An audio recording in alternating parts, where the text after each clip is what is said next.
नमस्कार साथियों, मेरा नाम है आर.के. सिंह। संस्कृति आईएएस के यूट्यूब चैनल पर आप सभी का स्वागत है। आज के एपिसोड में एक बड़े ही व्यवहारिक और संवेदनशील मुद्दे की चर्चा करने वाले हैं। मुद्दा क्या है कि क्या सरकार पढ़ सकती है हमारे मैसेज? यही मुद्दा है और इसी मुद्दे के संदर्भ में इससे जुड़ी हुई जितनी भी अहम बातें हैं उन पर एक एक करके हम चर्चा करेंगे।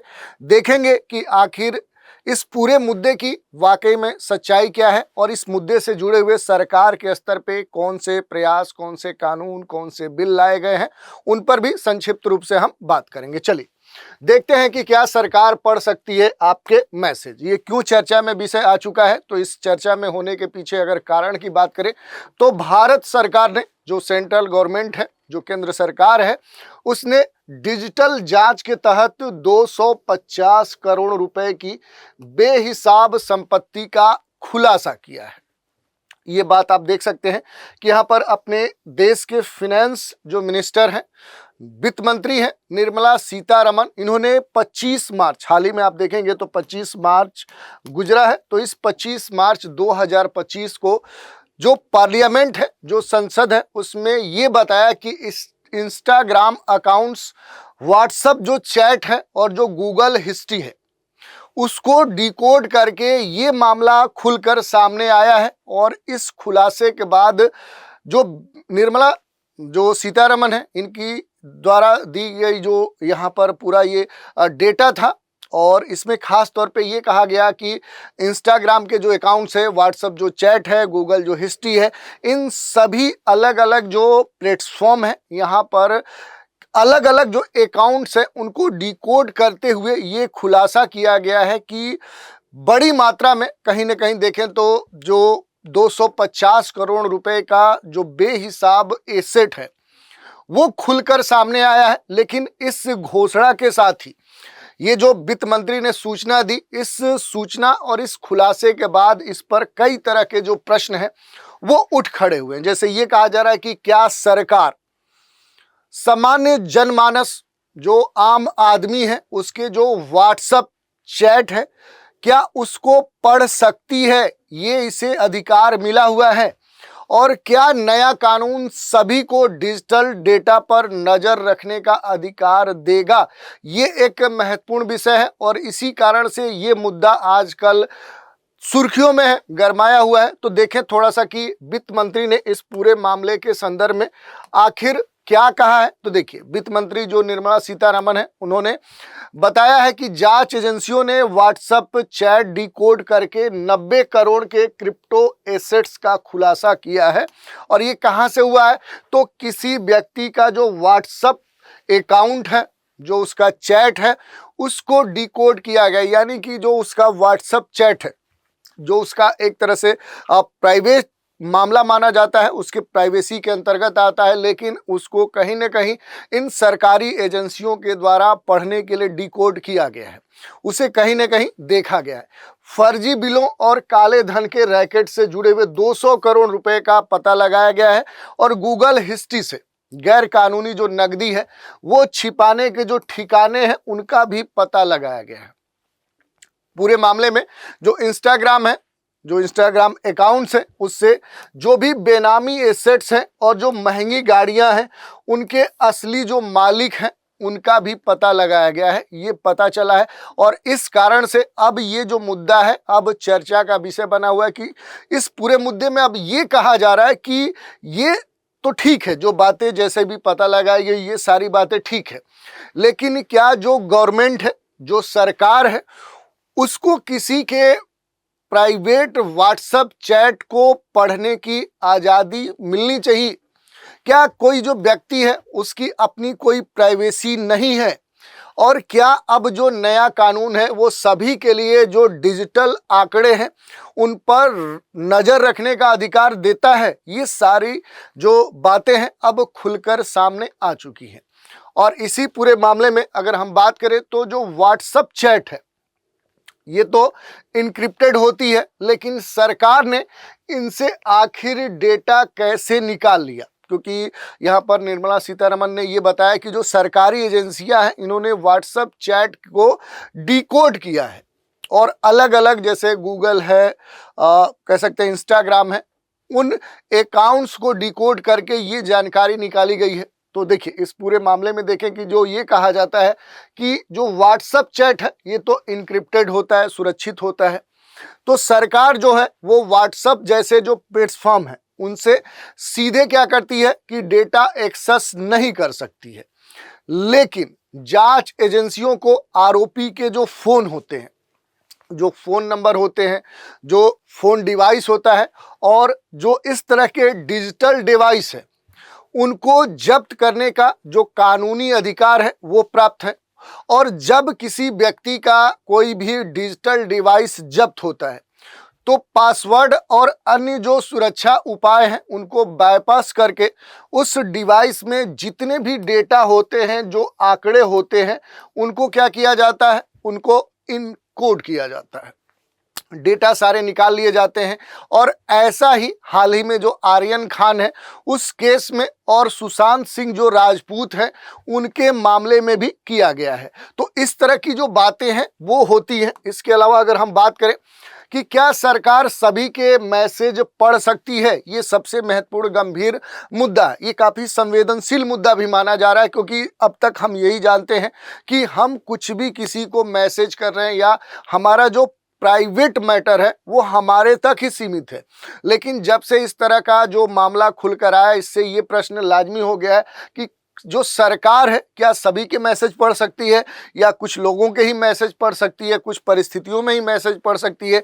ये सारी बातें अब खुलकर सामने आने लगी हैं और सरकार जो है ये आम नागरिकों की निजी चैट नहीं देख सकती, ये महत्वपूर्ण बात बताई गई है। केवल कुछ कानूनी जो मामले हैं और उन मामलों में जांच के दौरान जब्त किए गए जो भी डिवाइस हैं उनसे क्या किया जा सकता है, सरकार या सरकार की एजेंसियों के द्वारा जो भी आंकड़े हैं वो निकाले जा सकते हैं।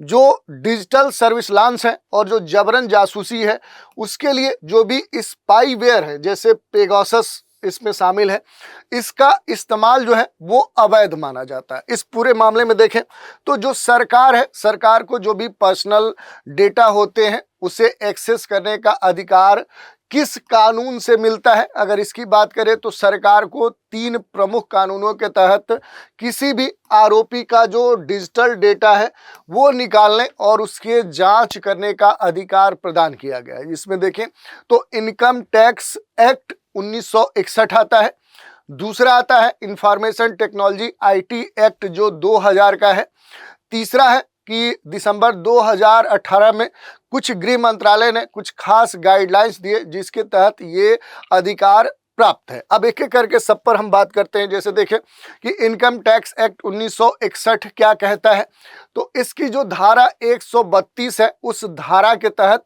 जो भी टैक्स चोरी है, दूसरी बात जो संपत्ति को छिपाने की बात है, ऐसे अगर मामले देखने को मिलते हैं तो इन मामलों में क्या हो सकता है कि अधिकारी को लाकर तोड़ने, सामान जब्त करने और जो भी संबंधित फाइलें हैं उनके जांच करने का अधिकार प्रदान करता है इनकम टैक्स एक्ट 1961 और इसकी धारा 132।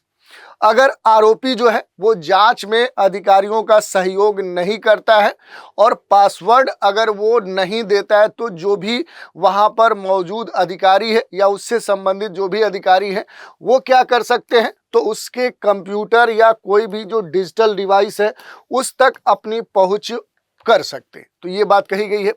दूसरा जो नियम है वो है इंफॉर्मेशन टेक्नोलॉजी जो आईटी एक्ट 2000 है।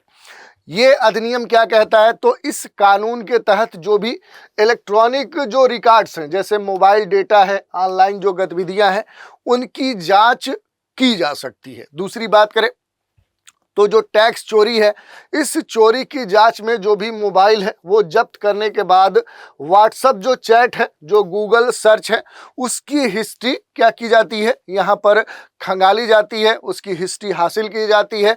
और जो भी आय टैक्स है, जो भी कर है, आयकर है, वो डिपार्टमेंट क्या करता है कि टेलीकॉम जो भी कंपनियां होती हैं उनसे क्या करता है कि उसका जितना भी कॉल डेटा रिकॉर्ड है वो क्या करता है, जिसे सीडीआर बोलते हैं, कॉल डेटा रिकॉर्ड, उसको भी मंगाकर उसके बारे में जांच कर सकता है। तो ये बातें कही गई है।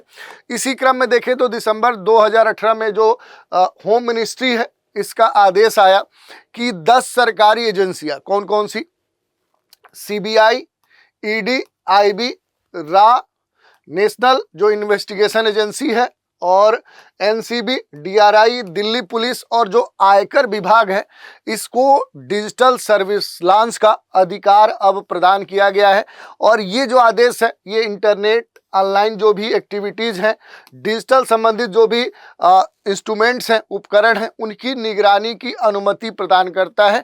और इस आदेश को सुप्रीम कोर्ट में चुनौती दी गई थी, लेकिन ये अब भी क्या है, लागू है। अब ये अलग बात है कि आने वाले समय में अगर इसमें कुछ परिवर्तन देखने को मिलता है तो वो अलग मुद्दा है, लेकिन वर्तमान में ये चल रहा है। नए कानून का क्या असर होगा, जैसा कि वित्त मंत्री निर्मला सीतारमण ने ये कहा कि जो इनकम टैक्स कानून है उसमें जो डिजिटल शब्द है, इस शब्द को जोड़ना होगा, ताकि जो भी डिजिटल लेन देन से संबंधित जो एक्टिविटी है, जो डिजिटल एसेट्स हैं, जो भी डिजिटल संपत्तियां हैं, उनकी जांच को क्या किया जा सके और मजबूत और व्यवहारिक स्तर पे किया जा सके। और इससे भविष्य में जो भी गैर कानूनी जो डिजिटल एसेट्स हैं, उनसे संबंधित जो समस्याएं हैं, उन पर नियंत्रण करना क्या होगा, आसान होगा, ऐसा वित्त मंत्री ने कहा है। अब नए जो इनकम टैक्स कानून है, इसमें जो डिजिटल निगरानी है ये जोड़ी जा रही है। तो इस पूरे मामले के संदर्भ में देखें कि जो अपने देश के फिनांस मिनिस्टर निर्मला सीतारमण है, इन्होंने अपने भाषण में ये बताया कि मौजूदा जो आयकर एक्ट है उसमें डिजिटल डेटा शब्द का स्पष्ट उल्लेख नहीं है, और इसी कारण से ये इस शब्द को जोड़ने का कहीं न कहीं सुझाव दे रही हैं। वर्तमान में देखें तो जो भी कानून है वो फिजिकल वही खाते, यानी देख सकते हैं कि एक तरह से हार्ड जो कॉपी है, और लेन देन और संपत्ति से जुड़े हुए जो भी रिकॉर्ड है उनकी जांच की अनुमति प्रदान करता है। लेकिन डिजिटल डेटा तक पहुंच जब मामला आता है तो इस डिजिटल डेटा तक पहुंचने पर क्या हो जाता है, डिस्प्यूट उत्पन्न हो जाता है, क्योंकि इसके बारे में स्पष्ट तौर पे प्रावधान कोई नहीं दिया गया है। लोग कोर्ट में ये आर्गुमेंट देते हैं कि उन्होंने अपनी मैनुअल जो एंट्री है वो दिखा दी है, तो डिजिटल जो डेटा है, जो पासवर्ड है, वो क्यों मांगा जा रहा है। और ये सही भी है, लेकिन यहाँ पर जो क्रिप्टो करेंसी है, डिजिटल जो ट्रांजैक्शन है, ये अब चलन है, ये काफ़ी तेज़ी से बढ़ चुका है। और ये ऐसा नहीं है कि कुछ कंपनियों तक ही सीमित है, बल्कि ये हमारे समाज में इसका प्रचलन काफ़ी तेज़ी से हो रहा है। और इस तरह के प्रचलन होने के कारण जो भी टैक्स की चोरी है, जो अपराध रोकने की बात आ रही है, तो इसमें जो भी डिजिटल कानून है वो बनाना अब जरूरी हो चुका है। तो इसी कारण से यहाँ पर जो वित्त मंत्री निर्मला सीतारमण है, वो इस डिजिटल जो शब्द है, इससे जुड़े हुए कानून और इस शब्द को कहीं न कहीं कानून में जोड़ना चाहती है। अब हम बात करें कि नए इनकम टैक्स जो कानून है और इसमें जो डिजिटल निगरानी की बात कही जा रही है, तो इससे जुड़े हुए जो प्रावधान है वो क्या कहते हैं, थोड़ा सा उस पर हम संक्षिप्त रूप से बात करते हैं। तो देखिए, जो नए इनकम टैक्स बिल 2025 है, और इस अधिनियम में, इस बिल में देखें तो जो सेक्शन 247 है वो जोड़ा गया है। और इस क्लाज के तहत अगर हम बात करें तो सरकार को वर्चुअल जो भी डिजिटल स्पेस है और जो कंप्यूटर की जांच है उसका अधिकार ये क्लाज प्रदान करता है। कानून के दायरे में देखें तो जो भी ईमेल सर्वर है, सोशल मीडिया जो अकाउंट्स हैं, ऑनलाइन जो इन्वेस्टमेंट है, ट्रेडिंग अकाउंट्स हैं, क्लाउड स्टोरेज है, डिजिटल जो प्रॉपर्टी है, और जो एप्लीकेशन जो प्लेटफॉर्म है, वो सभी इसके तहत अब शामिल कर लिए जाएंगे नए प्रावधान के तहत। नए प्रावधान से जो भी जांच एजेंसियां हैं उनको कानूनी जो अड़चने हैं उनके बिना अब डिजिटल डेटा जो एक्सेस है वो करने की सुविधा अब प्राप्त हो जाएगी, जो कि पहले नहीं हो पाती थी। तो अब ये एक महत्वपूर्ण बदलाव देखा गया है। क्रिप्टो जो एसेट्स हैं, जो क्रिप्टो परिसंपत्तियां हैं, उनको कहीं ना कहीं अनडिस्क्लोज्ड जो बेहिसाबी जो संपत्ति है, अब उस मामले में देखें तो ये जो मुद्दा है कि जो नए क्लास जोड़े गए हैं, जो नए प्रावधान जोड़े गए हैं, अब डिस्क्लोज करने के मामले में महत्वपूर्ण कह सकते हैं कदम के तौर पे ये काम कर सकेंगे। बिल की अगर स्थिति की बात करें तो फिलहाल संसद की जो सेलेक्ट कमेटी है उसके पास ये जो बिल है अभी विचाराधीन स्थिति में पड़ा हुआ है, इस पर विचार चल रहा है। अब ये देखने वाली बात है कि इसमें संशोधन के बाद इसे संसद में कब पेश किया जाता है और उसके बाद ये बिल कब कानून बनता है, ये समझने वाली बात है। और ये देखने वाली बात है कि भविष्य में कब इस पर अमल किया जाता है। जुलाई अगस्त 2025 का जो मानसून सत्र है उसमें संसद में इस पर चर्चा होने के बाद हो सकता है कि बिल यहाँ प्रस्तुत किया जाए, पास हो जाए और उसके बाद ये फिर कानून बन जाए और राष्ट्रपति के बाद देखें उस पर मुहर लग जाएगी और फिर ये कानून बन जाएगा। और इसके तहत अब जो भी सरकार है, सरकारी जो एजेंसियां हैं, जो मंत्रालय है, इस तरह के मुद्दों को आसानी से हल कर सकता है। अब एक और महत्वपूर्ण प्रश्न है कि क्या सरकार का डिजिटल जो निगरानी है ये लोगों की जो प्राइवेसी है, जो उनकी निजता है, निजता का जो अधिकार है, जो प्राइवेसी का राइट्स है, क्या उसका उल्लंघन कर रहा है? ये एक बड़ा ही महत्वपूर्ण कंसर्न है। और इस पूरे मामले में देखें तो जो पर्सनल डेटा है, जो डिजिटल एक्टिविटी है, उस पर जो सरकार की निगरानी है, जो सरकार की आंख उस पर अब लग चुकी है, ये सबसे जटिल मुद्दा हो चुका है। और इसी कारण से कहा जा रहा है कि क्या किसी भी व्यक्ति के निजता का जो हनन है, क्या वो ऐसे ही सरकार कर सकती है? तो इस पूरे मामले में देखें कि जो पर्सनल डेटा है, जो डिजिटल एक्टिविटी है, उस पर सरकारी जो निगरानी की जा रही है, इसमें सक्षम जो भी इनकम टैक्स अधिकारी होगा उसको बिना किसी वारंट के डिजिटल डेटा एक्सेस करने का अधिकार मिल सकता है, ये बात कही गई है। इससे जो भी संबंधित ईमेल है, सोशल मीडिया अकाउंट्स है, बैंक अकाउंट्स है, डिजिटल जो प्लेटफॉर्म है, उन तक सरकार की जो पहुंच है वो काफ़ी आसान हो जाएगी, यानी पहुंच हो जाएगी।